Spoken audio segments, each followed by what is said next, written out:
All sports, all plays. Yeah. All sports, all plays.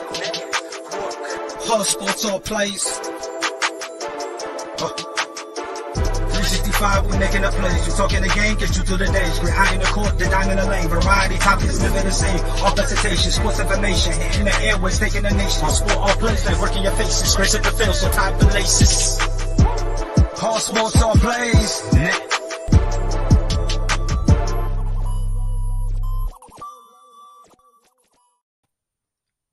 All right. What's going on?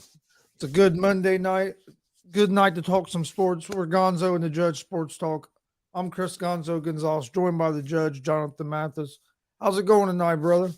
What's up, brother? It's been a minute since we've done a show, but we're finally back at full force. We're back in action again.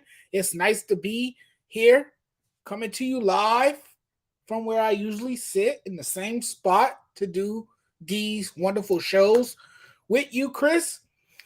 And right behind me is the 49ers and the Cardinals playing in Mexico. And the 49ers are putting it on the Cardinals. It's a great atmosphere, right? But like you said, look, the 49ers are serving a beatdown right now. You know, it's turned into a massive blowout. And in fairness, Kyler Murray didn't start for the Cardinals. Yeah. Colt McCoy did. But the 49ers 49ers offense has been able to do basically whatever they want against this Cardinal defense. Jimmy G's done three or four touchdown passes. Yeah, well, Jimmy G was MVP quarterback. I've been telling people for the last couple of weeks that don't sleep on San Francisco. I think San Francisco is going to have a lot to say about who comes out of the NFC. They're getting healthy. Got a lot of their guys back, and they got a lot of weapons on offense now, especially Adam McCaffrey. They got Mitchell back now. They got a lot of weapons. They got a good defense. They're going to be a tough out as the season keeps going on. It's a weak division. It's a weak division for sure. The Seahawks lead the division. They're 6-4 right now, so they're 2 games over 500. You got a 4-6. I believe it's not the Rams. The Rams are just terrible. But there's a 4-6 team in there. So there's a team that's 2 games under 500. There's a team that's 1 game under 500. I believe that's the 49ers right now, but that's about to change because they're about to get this respective win against the Cardinals. Hey, what's up, DJ Hypebeats? Thanks for joining us. I think that I think the 49ers and the Cowboys are probably the 2 best teams in the NFC right now, in my opinion. John Monroe says hello. Hello, John. Hello, John. What's up? Hey, how's it going, Glenn? What's up, Glenn? Thanks for joining us. You know, the Cowboys, they delivered yesterday. They delivered on the road against a very good Minnesota Vikings team. I mean, I wasn't surprised that the Cowboys won the game. I was more surprised of the fact that the Vikings got beat the way they did. It gotten so bad that they actually took the game off and put on the Steelers and Bengals game. I mean, that's how much of a terrible contest it was. It turned into a blowout, and there was no way that the Vikings could pull off one of their magical comebacks, something they have done well all year. Yeah, Frankie, I'm not sure yet because I might be doing something Saturday for my birthday, but if not, we'll be going live for Survivor Series. I'll let you know. I'll let you know as soon as I know for sure. Thanks for joining us, Frankie. Appreciate it. Stat Guy says 49ers are 5-4, about to be 6-4. Yeah, that's what I'm saying. I think the 49ers are a real threat in the NFC. Well, it's going to be fun to see what happens. They got all their guys back now, so if they can just be consistent, I think they could be a real tough out. I think the Cowboys could be a tough out because of that defense. John Monroe says, "All right or die with Dallas." Dustin says, fun factoid about the Vikings and Cowboys, the last 6 games between the two have been won by the road team. You know, the 49ers, though, they're a fun team. I was watching them tonight. They're a fun team. They have a pretty good defense, too. You saw what Nick Bosa was able to do. Oh, yeah, they got tonight. good defense. He can get Bosa to the and Warner. They Warner, got good defense. Fred Warner, to me, is a top 3 linebacker in the league right now. He's doing his thing. Damien says Vikings are frauds that never played anybody good this season other than the Dolphins, Bills, and Eagles. I don't think the Vikings are frauds. I just think they played a bad game and ran into a team that played their best game of the season. No, they're not. That's San Francisco will be 6-4 after this game. Frankie says Aaron Judge is in San Francisco. Not good at all. What WTF? Yeah, I saw Judge's visit San Francisco. That's not good because he might not leave San Francisco. He arrived to San Francisco tonight. He showed up in those fresh, cool gray 11s. I saw the video. He's going to meet with them. He's expected to meet with them on Tuesday. This doesn't mean much of anything, though. I think it does. He might go there and meet. Hey, he might go to San Francisco to meet and never leave San Francisco. Hey, you could be right. But we got to wait and see. He's still got the Yankees to meet with. I know Frankie don't want to hear that. But it could happen. This is the luxury. Hey, San Francisco said they will not be outbid. That's true. But this is the luxury of testing free agent waters. You get to see what is the greatest offer, what is the greatest fit for you. You know, you're in the market now. You're in the market, and you're the most attractive name in this year's free agency class. So you best believe that there's going to be a number of teams trying to write the checks and throw as much cash at you as they can. The question I have for you, Gonzo, is how much money do you think he's going to get?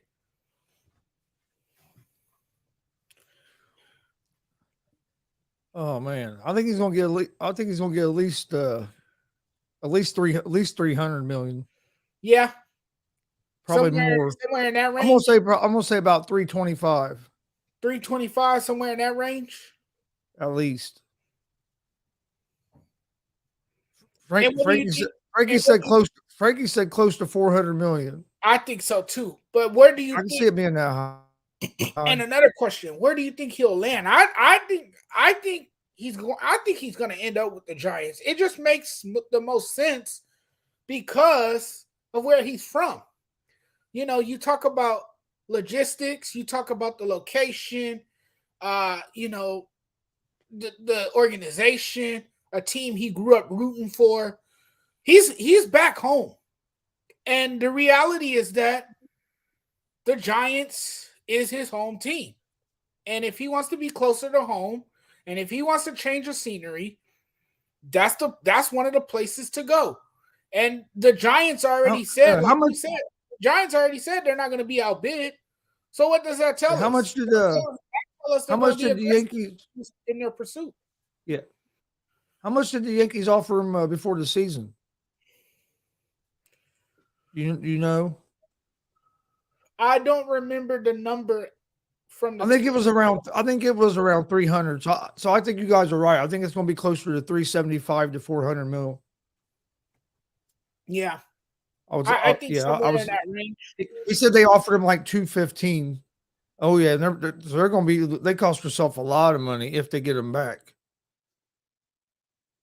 I still think he's going to end up. I think he'll end up with the Yankees, but I think it's going to cost him. I think it's going to cost him close to 400 mil because I think visiting with San Francisco is more of just running the price up a little more on the Yankees. A Yankee for life, huh? Well, he could be a lifer. I mean, Yankees are. But it wouldn't surprise me if he. I also wouldn't be surprised if he goes to San Francisco and doesn't leave. But I think he'll get close to 375 to 400 mil, like everybody's saying. The Yankees. I think the Yankees would be fools to let him walk. I say this because he's your foundational piece. He's someone that you want to build around. And we saw the historic year he had, and to just let him walk, to me, that would be devastating for most Yankee fans if this guy walks. I mean, he's a fan favorite. He's the most popular player on the team since Derek Jeter.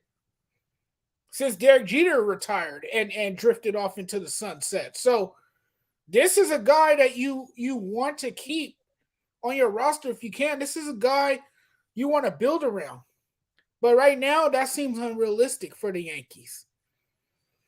I think the Yankees' priority right now, the Yankees I hear the Yankees are in pursuit of Jacob deGrom, or at least they're checking in on him.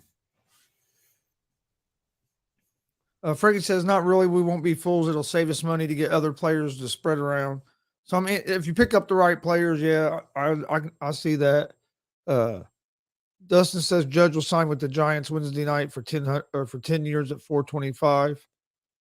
Frankie says we need pitchers and closers. So, yeah, I mean, if they get like a DeGrom and can get some other pieces, it might work out for the Yankees a little better, because that was one of their weaknesses this year was that bullpen, particularly in the postseason. Their bullpen struggled, but there was also times that Aaron Boone didn't choose the right pitcher out of the bullpen. And I know it's a analytical driven organization, as most organizations are, and all analytics is information. It's information given to the manager on what player to possibly use in this situation or what player to not use in this situation. And unfortunately, there was times where Aaron Boone mismanaged the bullpen, but the bullpen, they didn't have the quality arms in the bullpen that can get the job done. So yes, I agree with Frankie. They need reliable arms in that bullpen. They have to have some arms that can come in and fortify things in that bullpen. And I think that will be the key this offseason for the Yankees. And I think that would be something to take into consideration this offseason. I think the Yankees will do their best to address those needs. Yeah. Oh, I do too. You were talking about the Dallas putting it on the Vikings a little bit. I've heard people saying that the Vikings are frauds and all this. I don't think the Vikings are frauds. I think it's more the Vikings didn't play a great game, and Dallas played the best game of their season. I think Dallas has a real good defense. If you don't prepare for Micah Parsons and be able to not let him wreck the game, he's a guy that can really wreck the game on the defensive side of the ball. He's a guy, like me and Dad were talking earlier, should really probably be in the MVP conversation, even though they never hardly give it to a defensive player. But he's having a hell of a year, and he can really just disrupt the game big time. Yeah, and a lot of people are calling the Vikings frauds, but those same people a week ago was saying that this was the best team in the NFL. And now because they lose to a very good Cowboys team, all of a sudden they're frauds now. I like how we use words loosely, when we describe these teams, but it just didn't work out for Minnesota yesterday. It just didn't work out. Minnesota was a home underdog against the Cowboys coming into this game. So they weren't favorites to win this particular game, because the Cowboys, again, you talked about it, Chris, the Cowboys got a damn good defense. They have a fearsome defense, and if you watch the game, Kirk Cousins was strip sacked by Micah Parsons on his first drop back. So Micah Parsons set the tone early in the game, and Minnesota's luck finally ran out. But the Cowboys are a great team because of that defense. That defense of theirs is blistering. That defense of theirs is mentally tough, and it is built to to almost withstand any team with an incredible offense. They can disrupt passes. They have a great secondary with Trayvon Diggs back there. You know, you got guys that can disrupt the passing game. They can stop the run really well because they got guys that can get after the quarterback. And we saw that yesterday. Kirk Cousins had a long afternoon. He had a long afternoon. There was times in the game where he just looked out of character, where he looked rattled, couldn't get anything going offensively. You know, I believe he went 12 of 23 for 105 yards, you know, but he was barely able to complete half of his passes in this game. And Cousins is the worst quarterback, by the way, in the NFL when dealing with pressure. He doesn't handle the pressure too well, particularly in moments like that one. And he was under so much duress, you know, yesterday. I almost felt sorry for him. I almost wanted to grab a box of Kleenex and start shedding tears for him because that's the kind of afternoon it was for Kirk Cousins. He was harassed. He was brutalized. He was, you know, dragged to the ground. It wasn't a fun afternoon for him at all. But the Cowboys defense, once again, was flawless against a very overrated Minnesota defense. Let's get that straight, too. Minnesota's defense is very overrated. It's the offense that makes the defense look fairly decent, in a sense, I should say. But, you know, a great win for the Cowboys. It was a statement win, in my opinion. It was a statement win. This win was heard around the country. Well, to me, the only way it's a statement win is if you follow it up with a big win this week. If you just play real good this game and the next game you're back to playing average, to me that's not a big statement. I do agree with my dad. Dallas does have to get better against the run. That is their main weakness on defense. They do have trouble stopping the run. They made some good stops yesterday, though.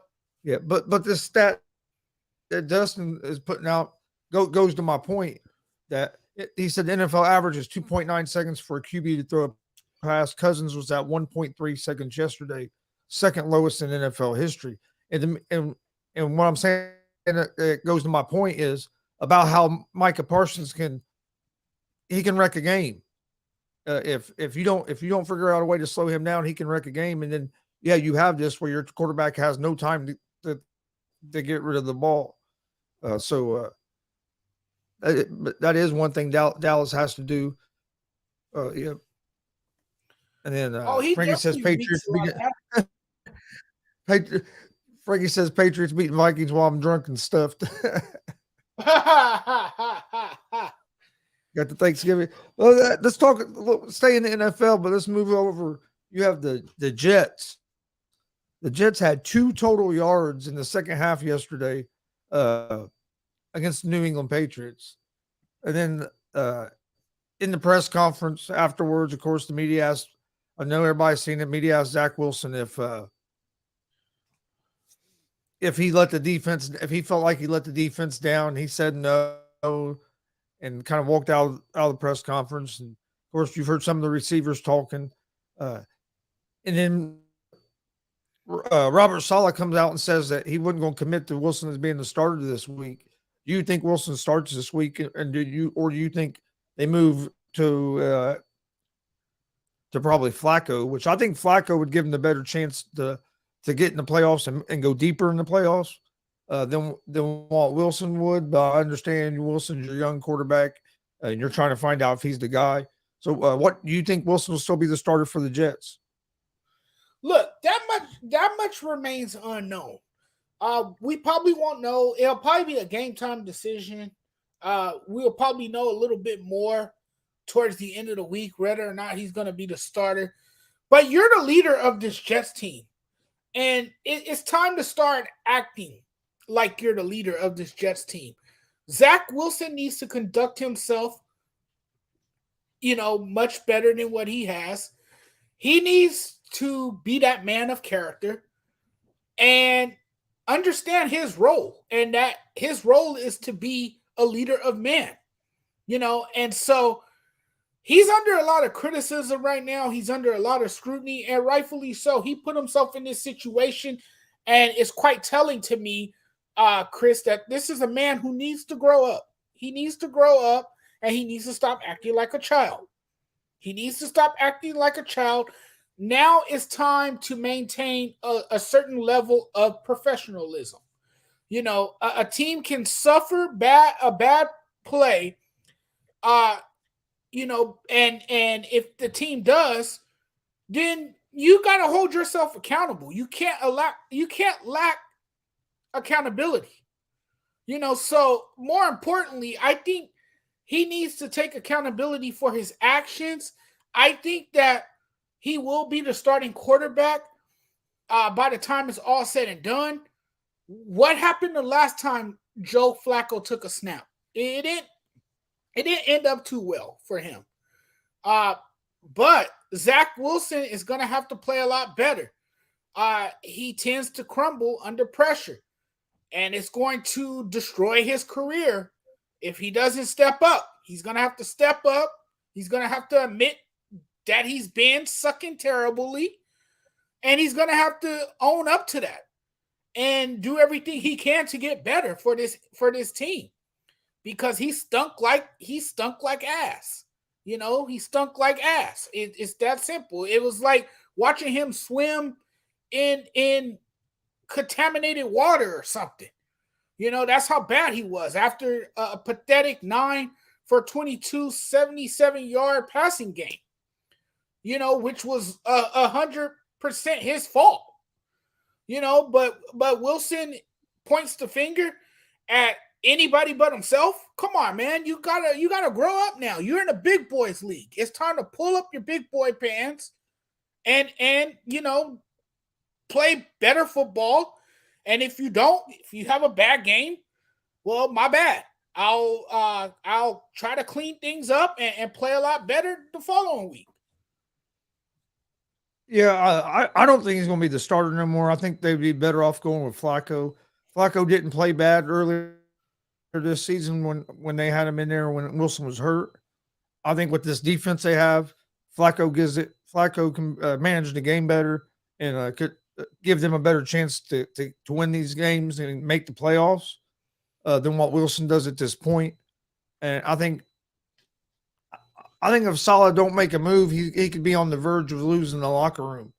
If you have a defense that's playing the way their defense is playing, and you already have some receivers frustrated, and if the locker room feels like you should make a change, and he's not doing nothing, he can end up losing that locker room if you're letting one guy hold the whole team back. And I think at this point they're letting one guy kind of hold that team back because that's the one position that's really hurting them. Yes, it hurts that they lost Breece Hall, but still they have a couple decent running backs in Carter and Robinson. But right now it's Zach Wilson that's been holding them back. And then for him to just, I mean, if you hear all veteran quarterbacks or any good quarterback in the league, always will say they'll take the blame. You know what I mean? They'll say, I need to play better, or you never just say, no, I didn't let him down. Like you don't even care. So I think that could really rub the locker room the wrong way. So I think Saleh has a decision to make, and I would be real surprised if Zach Wilson starts this weekend. Yeah, and you know they got a fierce defense. When you look at what they have on defense, you definitely have to consider making a move offensive on the offensive side of the ball. You know, there's a lot at stake here, and your defense is holding its own, but now it's also time for the offense to carry its weight as well. So I can see Saleh making a move. I don't know. We won't know till maybe the end of the week, I think. You know, we'll know more about this and who's going to be the starter moving forward. But that defense, man, that defense is fierce. And, you know, the Jets defense has looked solid this year, particularly with Sauce Gardner, the rookie sensation and the year he's having. He's arguably the best cornerback in the NFL right now. A lot of people say he is. And now I'm pouring a lot of hot sauce on my chicken and and anything that I like to eat with hot sauce. I'm I'm pouring it extra on there now because this guy Sauce, man, he's doing his thing, and he's my top corner right now in the NFL as well. Yeah, Gardner's having a great season. Did you see Frankie's comment? Jonathan was born and raised in West Philly, shooting hoops until he got in one little fight. Then his mama said he's moving to LA. Hey, that's quite fitting right there. I like how Frankie phrased that. That's from Fresh Prince of Bel-Air theme song, by the way. So that's cool. And he recognized my shirt. As everyone can see, the Bel-Air bunch. That's what I'm rocking today. Stat guy says Joe Flacco will be starting by week 13. Nice. Jets can beat the Bears this weekend with Wilson, especially with Fields out. Well, Bears are going to be in trouble with Fields out. He got to grow up.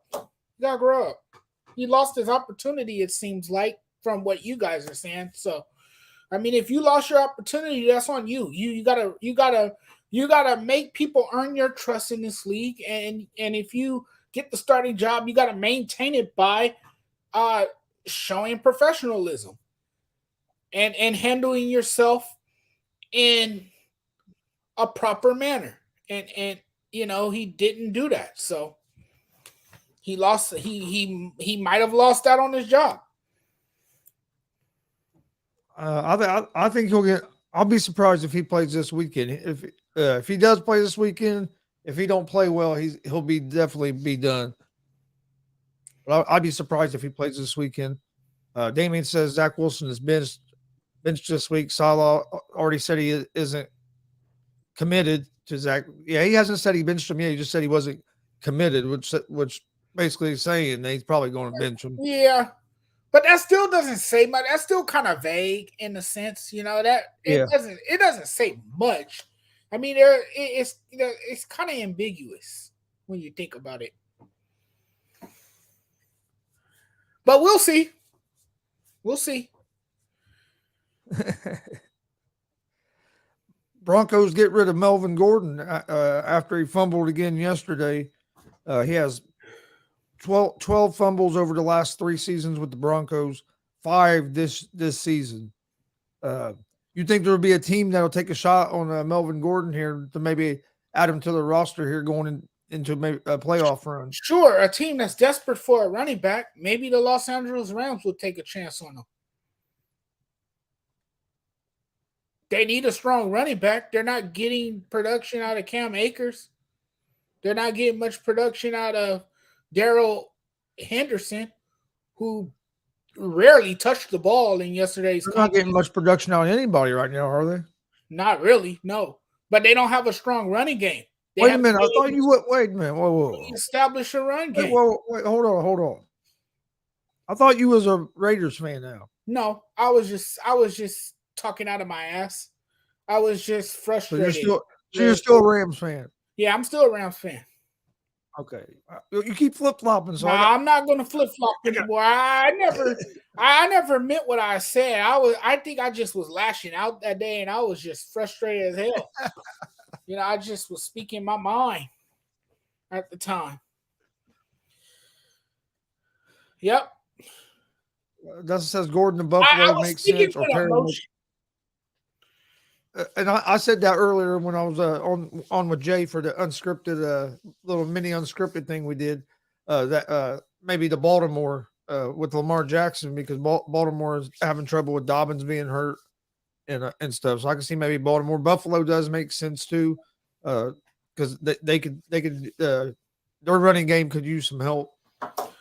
Gordon has butterfingers or something, man. He can't secure a ball if his life depends on it. He's got to take better care of football. Real quick, Dustin, how big of a disappointment, or is it a disappointment? Because I really don't know. But I watched almost all that soccer game today. USA against Wales. Is it a big disappointment that we tied? I mean, was like USA favored to win that game, or? I And was watching that game early on too, but I watched most of it. I watched about all of it. oh, did you? Yeah. See, I flipped. I It's first time. actually, Well, I told Dustin I was going to try to watch some of the World Cup because I never because he said if I watched it I'd really get into it. So I watched quite a bit of that yeah. game. I was watching some Well, of it while I was doing the show, and then I watched some of it after the show. I don't really understand the intricacies of soccer, but when the World Cup comes around every 4 years, I do tune in. I do watch the World Cup.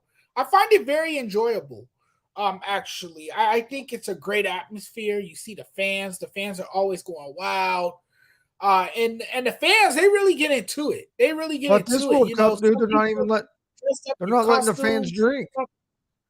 They're not letting the fans drink. They're not selling alcohol in the stadiums at this World Cup. But they're still there. And I'm just saying that yeah, it's yeah, I got you. But and then they're relishing the moment. I'm pretty sure it's a cool moment for a lot of those people. And the one thing about soccer, Chris, it's a global sport. It's globalized, so it's yeah. played. It's played all over the world. So Yeah. a lot of people. Oh, it's real big. It's real big in Europe and Right. everything. Well, it's becoming big in the U.S. now because you got a lot of Yeah. youth, and you got a lot of youth leagues now, and a lot of young kids are coming up playing soccer. So it's growing in the United States as well. Dustin said USA choked it away. This is why they can't have nice things. They eliminated themselves today. Yeah, I watched. I'll probably watch some of their game Friday as well. That figures though, because a lot of countries are ahead of us in soccer. Yeah, especially on the men's side. Yep. Women's side, we've been pretty damn good, but Right, we're catching up, but we still got a lot of work to do to get to where we want to be. Was there any NFL games that surprised you on Sunday? You had the Lions get a big win, Patriots get a win on a punt return. The only touchdown scored in the game is a punt return with like 30 seconds left to win the game. That was pretty crazy. Any games that you watched? Yeah, the Lions game. In fact, the Lions outplayed the Giants from start to finish. And that was surprising to me, given how well the Giants have played under their new head coach, Brian DeWall. That was unlike the Giants, especially at home. Just didn't see that one coming. And the Lions, they just simply played better ball. The Lions gave teams a blueprint for how to shut down the New York offense, I guess. Because now other teams can game plan for the Giants. But, man, the Lions took their opening drive down the field for a short field goal. New York responded with Daniel Jones leading a drive that featured him distributing the ball to his receivers, and then Jones finished the drive with a short rushing touchdown. But then Graham Gano missed the extra point, if I pronounced his last name right. So the Giants held a 6-3 lead. But then midway in the second quarter, Aiden Hutchinson, who I really like because I watched him at Michigan, dropped into coverage and made a phenomenal leaping hands catch to pick off Jones. And I think that was what kind of set the tone and what kind of flipped the game, and from there, the Lions were completely locked in. Momentum shifted in their favor, and the Giants were never really able to get anything going offensively from there, because a few plays later you had Jamal Williams, who charged into the end zone for his 10th touchdown of the season, and then that's when the Lions took a 10-6 lead. After that, it was all Lions, man. Jared Goff surprisingly played pretty well. He was able to hit Brown for a couple of completions, totaling about 50 yards.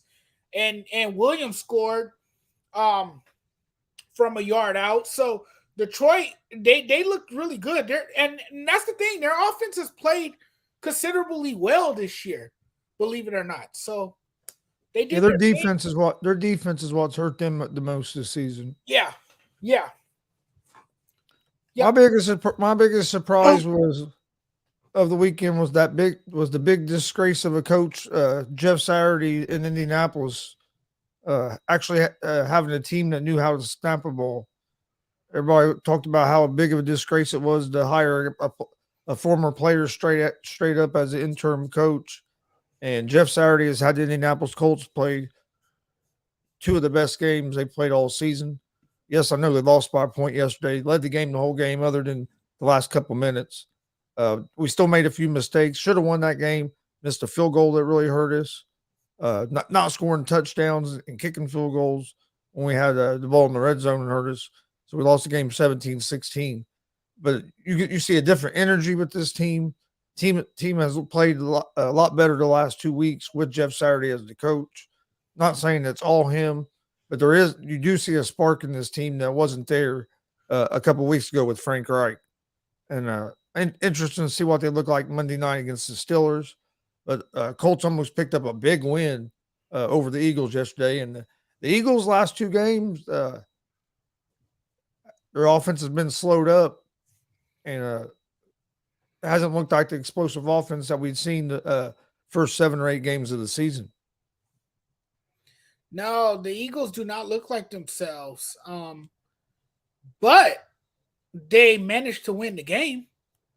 Oh yeah, they managed to win. They overcame bad coaching. I thought it was a lot of bad coaching in that game. They overcame Wait a minute. Let me ask you a question. When you say bad coaching in that game, on which side? On the defense. No, which team? The Eagles or the Colts? The Eagles. Okay. The Eagles. Jonathan Gannon, a lot of fans have already put him on the hot seat, as you know.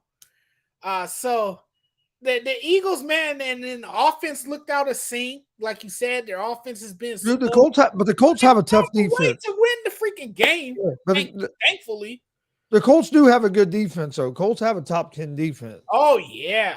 The Colts look nice, man. The Colts, our offense is what's hurt us this season. And what you said, Chris, is true about Jeff Saturday. A lot of people called him a disgrace. I heard Bill Cowher spitting into the teleprompter on national TV. Going off in a long rant about this being a bad hire.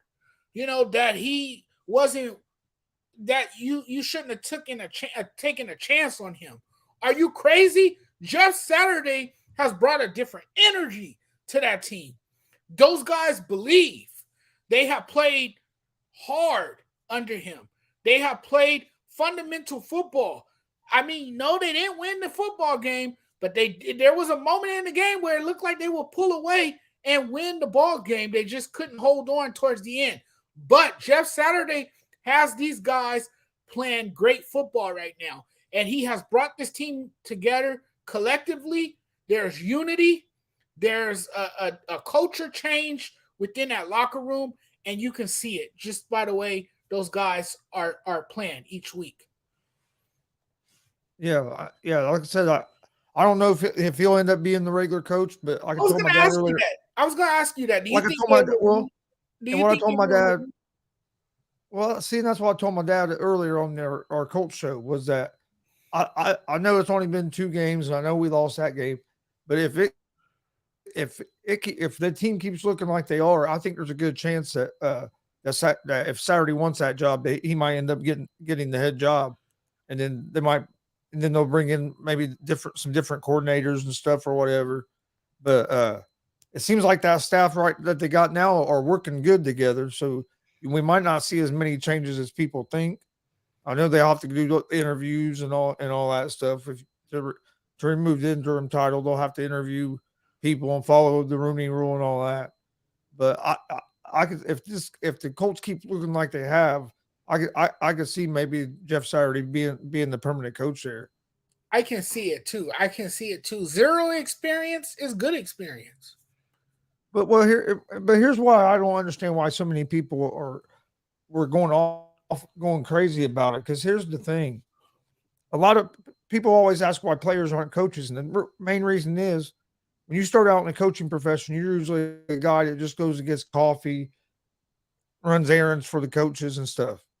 A player that's 35, 40 years old that's been at the top of the NFL is not going to want to go try to be a coach and is going to be going and getting coffee and stuff for people. It's not going to happen. They've been a made man, made millions of dollars. So right, a team taking a chance like this, and if Saturday does a good job and it works, it could open doors for more players to get coaching jobs where they're not trying to start all the way at the beginning. So some of these older players that are Hall of Famers might get into coaching, and it might help get more minority coaches as well, because 70% of the NFL is minorities. So if some of the players start getting coaching jobs, it could be even more minority. It can help get more minority coaches because you can get some of these coaches that might get a chance at one of these teams they played for. So, right. that's why I didn't understand why everybody was just bashing it so much. Because honestly, I understand why like some of the coaches were, because they're like, well, fuck this guy. I've been working forever to get this position, and this guy got to understand that aspect of it. Before the media and everybody used to be shitting on it like they were, didn't make sense to me, because I think this could really end up really helping get more minority coaches into the NFL, even as coordinators, as head coaches, as everything, if this works out with Saturday in Indianapolis. Right. And he was hired to redirect the culture, and now it seems that he's pointing the ship in the right direction, which is something that the Colts needed. They needed a new voice, and he has been the loudest voice in that locker room. And just from hearing his speeches, he knows how to get through to his players, and they understand what he is trying to convey. And, they have grown to like him, and they have tremendous respect for him, and you can see it. And so I wouldn't be surprised if they removed the interim tag from his name. And I think it would be well deserving if the Colts continue to play well while we'll see what they look like in prime time, right, on a Monday night against the Pittsburgh Steelers. I know the Steelers aren't great offensively; they are pretty good defensively. Yes. Colts are good defensively, so hopefully we can pick up a win. It would have been nice to get that win yesterday, but like I said, they've looked better than what they had been. Now we just got to find ways to get the ball in the end zone and not settle for field goals. And we'd have won that game yesterday. I mean, our defense is giving up less than 20 points a game, and so we got to start capitalizing on our defense and win some of these games. But all right, Judge, you got anything else that you wanted? Was there anything else that you wanted to talk about tonight? This is non-sports related, but I lost my childhood hero a few days ago, and you probably heard the story because it's been blowing up on social media. Tommy, the Green Ranger, passed away by suicide. Tough loss for a lot of us. Tough loss for a lot of kids who grew up in the 90s watching the Power Rangers, because he was a star on that show. And, if anyone is feeling depressed and they're feeling down, always know that you can talk to somebody. You can reach out to people. There's hotlines that you can call, and there's therapists that will be willing to have a conversation with you and talk things out with you. Please, if you're feeling suicidal, call that 800 number and go from there. Please don't give up on life. Try to stay strong and keep going. I hope whoever is having trouble in their life right now, I hope they're listening to this, and I hope my words of encouragement can be somewhat helpful to those of you who might be reaching out or are seeking some type of help to get through whatever it is you may be coping with. So just know that you're not alone, that there's people out there who are willing to reach out to you and help you get through whatever it is that you're going through. Yeah, definitely, definitely. Before we get out here, Dustin says, as the only diehard soccer fan on the network, I'd personally like to welcome the St. Louis City SC to MLS on the 29th, or as the 29th franchise for 2023. And the 30th and final franchise will be awarded in 2023, with Vegas and Phoenix being as the Vegas and Phoenix as favorites. So yeah, MLS has been expanding a lot, and that goes to kind of what the judge was talking about earlier, with soccer being getting more and more popular here in the United States. I'm trying to watch some more of it, see if I can get into it. Just was a sport that I've never really watched. I've always watched baseball, basketball, football, amateur wrestling. I've always been big into college wrestling and stuff like that, and all the combat sports. But just soccer has been something I haven't watched much of. I've been watching a little bit more hockey. I've never been real big into hockey, but I went to a live hockey game, and I'll tell you what, you go to a live hockey game, it's a blast. So after that, I started watching a little bit more on TV. But we don't have a team here in Indiana. I think if we had a team here in Indiana, I'd watch it more. So I watch the Pacers almost every night, who are on like a 5-game winning streak, by the way. Pacers are looking good. We're going to be better than what people thought this year. I think those Pacers are going to surprise some people. We got a good young squad, and they've been putting it together here the last. We've won like nine of our last 11 games or something like that. So we're playing some good ball right now. But before we get out of here, don't forget, hit that subscribe button on YouTube at Gonzo Sports Room, at the Sports Judge, and also at the All Sports All Plays Network. Yeah, we do have the Indy. I was talking about like a professional hockey team. Yeah, we do have the Indy Fuel. I went and watched the Indy Fuel a few times. That's the only live hockey game I've been to I've ever been to. Oh yeah, Halliburton's been playing some ball. And even that rookie we got, that Matherin, like I said, he's going to be right up there for Rookie of the Year if he keeps playing how he's playing.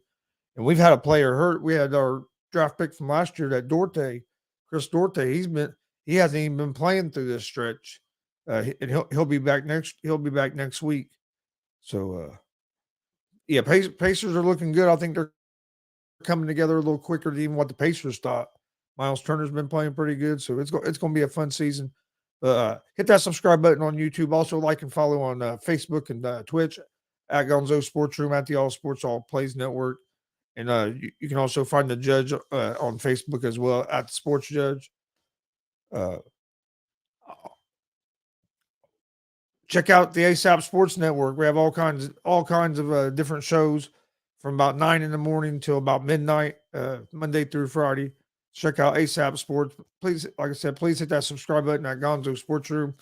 I'd greatly appreciate it. I'm closing in on 1,000 followers on our Gonzo Sports Room Facebook page. So I appreciate anybody that hasn't. If you haven't followed us yet, please follow. Same thing on YouTube. I'm almost at the 400 mark. So please hit that subscribe button on YouTube. I'd greatly appreciate that. But appreciate everybody joining us. We'll be back Wednesday night at 11 p.m. for another episode of Gonzo and the Judge Sports Talk.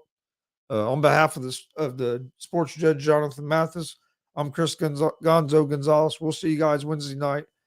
Everybody if we don't see you Wednesday night, have a great Thanksgiving and have a good night. Whole sports all plays. Yeah. Whole sports all plays. Whole sports all plays. 365, we making a plays. You talking the game, get you through the days. We're high in the court, the dime in the lane. Variety topics, living the same. All presentation, sports information. Hitting the airways, taking the nation. Sport all plays, like working your faces. Grace at the field, so tie the laces.